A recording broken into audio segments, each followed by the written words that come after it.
Hello viewers, আসসালামু আলাইকুম। সবাই আমার গরুর পরিবর্তন লক্ষ্য করেন। তো আমার গরু এতটা পরিবর্তন কীভাবে হয়েছে সেই বিষয়ে আজকে আমি তথ্য দেব আপনাদের সবাইকে। তো তার আগে আমার গরুর কিছু ছবি দেখেন, দেখেন কী অবস্থা ছিল গরুর, আর বর্তমানে এই অবস্থা হয়েছে। তো এখন আমি আসি আসল কথায়। তো গরু কিনে নিয়ে আসার পরে 7 দিন আগে গরুটাকে এমনি পালন করবেন, কোনো রকম মতো খাবার দিবেন। 3 দিন কোনো প্রকারে গোসল করাই দেবেন না, কারণ বাইরে থেকে একটা গরু কিনে নিয়ে আসছেন, এখন গরুটার শরীরে তো জ্বর টর থাকতে পারে। তো গোসল করাই দিলে জ্বরটা আরও বেশি আসতে পারে, সর্দিটাও লাগতে পারে এবং ক্ষতি হবে। যার কারণে আপনারা গরু কিনে নিয়ে আসার পরে অন্ততপক্ষে 7টা দিন মানে যত্নের সাথে রাখবেন। কোনো প্রকারের ওষুধ দিবেন, অ্যান্টিবায়োটিক পুশ করবেন না, একদম সাধারণভাবে পালন করবেন। 3 দিনের মাথায় গরুকে গোসল করা দেবেন। এবার 7 দিন পরে অবশ্যই আপনি যদি নিজে ডাক্তার হন তাহলে তো হয়ে গেল। নিজে যদি ডাক্তার না হন, নতুন কোনো উদ্যোক্তা হয়ে থাকেন, তাহলে সর্বপ্রথম আপনি একটা ভেটেরিনারি ডাক্তারের পরামর্শ নিয়ে তাকে বাসায় ডাকবেন। সে আসলো, আপনার গরুটাকে দেখলো, দেখে তার সাথে আপনি কথা বলবেন যে আমি আমার গরুকে ইঞ্জেকশন করে নেব, কৃমি ইঞ্জেকশন।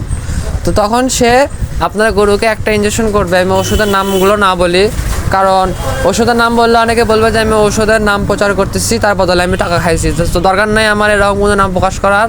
তো ইঞ্জেকশন করে নিলেন, প্রথম ডোজ করে নেওয়ার 7 দিন পরে কিংবা 8 দিন পরে আবার একটা ডোজ দিয়ে নেবেন, সেটা হচ্ছে ট্যাবলেট ডোজ। এই হলো 2 ডোজ। আর এই মাঝখানে মনে করেন যে প্রথম ডোজ ইঞ্জেকশনের পরে আপনারা লিভার টনিকটা খাওয়াই দেবেন টানা 7 দিন। তারপরে মনে করেন যে ডাক্তার আবার আসলো, এসে আবার ট্যাবলেট খাওয়াই দিল। দেওয়ার পরে ডাক্তার আপনাকে অবশ্যই প্রেসক্রিপশনে একটা ভিটামিনের নাম লিখে দিবে। সেই নামটা মনে করেন যে আপনারা লিখে রাখবেন, সেই নামটা নিয়ে যাবেন হলো ঔষধনের, যে একটা ভিটামিন কিনে নিয়ে আসবেন। তো ভিটামিনটা খাওয়ালেন হলো 21 দিন পরে আবার 1 ডোজ ইঞ্জেকশন দিয়ে নেবেন। তাহলে কি হলো, টোটাল 3 ডোজ ইঞ্জেকশন হয়ে গেল। এটা কিন্তু আমার ওল্ড ভিডিও, বলতে পারেন 3 মাস আগে এই ভিডিওটা আমি করছিলাম। তখন গোসল করাই দিয়েছিলাম আর কি। গোসল করা দিয়ে আমি গরু হাড় হাড্ডি দেখে আমি ভয় খেয়ে গেছি। এর শরীরে এত পরিমাণের হাড় হাড্ডি ছিল আর এতটা দুর্বল ছিল গরুটা, আমি আপনাদের বলে বোঝাতে পারবো না। ধাক্কা দিলে গরু পড়ে যাচ্ছিলো, এরকম একটা অবস্থা। দেখেন শরীরের কী খারাপ অবস্থা ছিল।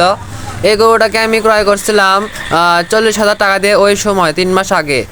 আর বর্তমানে দেখতে পাচ্ছেন গরুটা আলহামদুলিল্লাহ অনেক পরিবর্তন হয়েছে। আর পরিবর্তন হওয়ার মূল রহস্যই হলো ওই কৃমিনাশক ইঞ্জেকশন, লিভার টনিক আর ভিটামিন। ঠিক আছে, আপনারা যদি আপনাদের গরুকে এটা করতে পারেন তাহলেই হবে। আর এই দেখেন গরুকে গোসল করা দিলে এখন বর্তমানে গরুর ফিগারটা কীরকম দেখা যায়। তো এটাই হলো কথা, যে গরুর কিন্তু 100% উন্নতি হয়েছে, এটা আমি স্বীকার করি এবং আপনাদেরও অবশ্যই স্বীকার করতে হবে।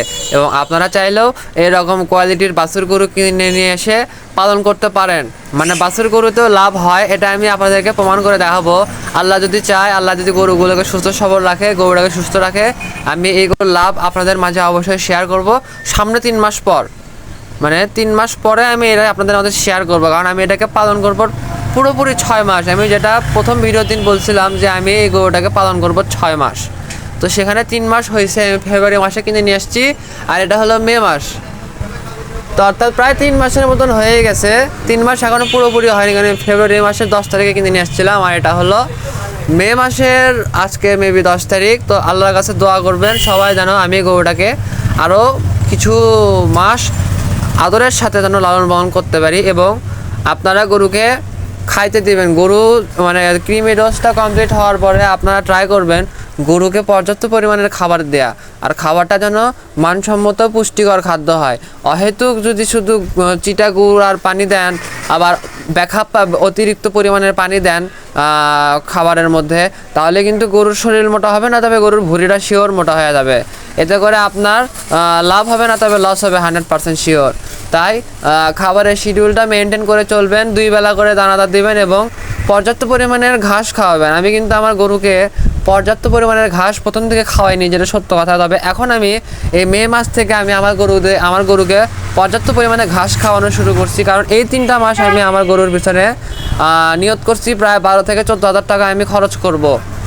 অর্থাৎ আমার এই গরুর পিছনে আমি হিউজ টাকা খরচ করব এবং দেখব যে গরুটার কী রকম পর্যায়ে আসে। তো গরুর ছবিগুলো দেখতে পাচ্ছেন, গরুর চেহারাটি কতটুকু পরিবর্তন হয়েছে আপনারা অবশ্যই বুঝতে পারছেন। আমি আমার গরুকে দিনে এই গরুকে আমি প্রায় 4 এটি ঘাস খাওয়াই। 4 এটি ঘাসের ওয়েট আসে না হলেও 7 কেজি, 7 থেকে 8 কেজি তো হয়ই, কারণ ঘাসের ওজন আছে। ঘাস হলো একটু মনে করেন যে পানীয় জাতীয় জিনিস, কারণ ঘাস খাইলে কিন্তু গরুর শরীরে পানির চাহিদাটা পূরণ হয়। আর আমি এই গরুকে কী খাওয়ায় মোটা করছি এই খাবারের শিডিউলটা আমি আগেও পোস্ট করছি, হয়তো তেমন ভিউ আসেনি, তেমন কেউ দেখেনি, কারণ আমি তো নতুন ইউটিউবার, আমি তো নতুন আমার নতুন ফেসবুক পেজ কিংবা নতুন ফেসবুক চ্যানেল, যার কারণে কেউ আমার ভিডিও দেখতে চায় না, সবাই অবহেলা করে, মনে করে যে আমার দ্বারা কোনো কিছু হবে না। সবাই দেখে হলো যাদের চ্যানেলে লাখ লাখ সাবস্ক্রাইব আছে, হাজার হাজার সাবস্ক্রাইব আছে, যাদের ভিডিওতে অনেক ভিউ হয়, তাদের ভিডিওগুলো দেখার চেষ্টা করে। আসলে ভাই, তারা কিন্তু আমাদের সঠিক তথ্য নাও দিতে পারে, কারণ তাদের কিন্তু এখন গোপন, কারণ গরু মোটা করার গোপন গোমর কিন্তু কেউ জানাতে চায় না। কিন্তু আমি জানাচ্ছি এই কারণে যে আমি একজন নতুন উদ্যোক্তা, আমি বুঝি, আমি জানি, আমি আমার এলাকার মেলা ভাই বাজারে মেলা কিছু জিজ্ঞাসা করছি যে গরুকে কী খাওয়াবো, গরুকে কী খাওয়াবো, কিন্তু তারা আমাকে মনে করেন যে সঠিক তথ্যটা দেয়নি। তো আমি কিন্তু নিজে ঘাটাঘাটি করে কিন্তু ইউটিউবের মাধ্যম দিয়ে কিন্তু গরুকে কী খাবার দেবো এটা আমি যাচাই করছি। তো সেই ভাইয়ের ভিডিও দেখে আমার উপকার হয়েছে, তাই আমিও চাই আমার ভিডিও দেখে আরও 10 জনের উপকার হোক, তাই না? যাই হোক, আল্লাহ হাফেজ।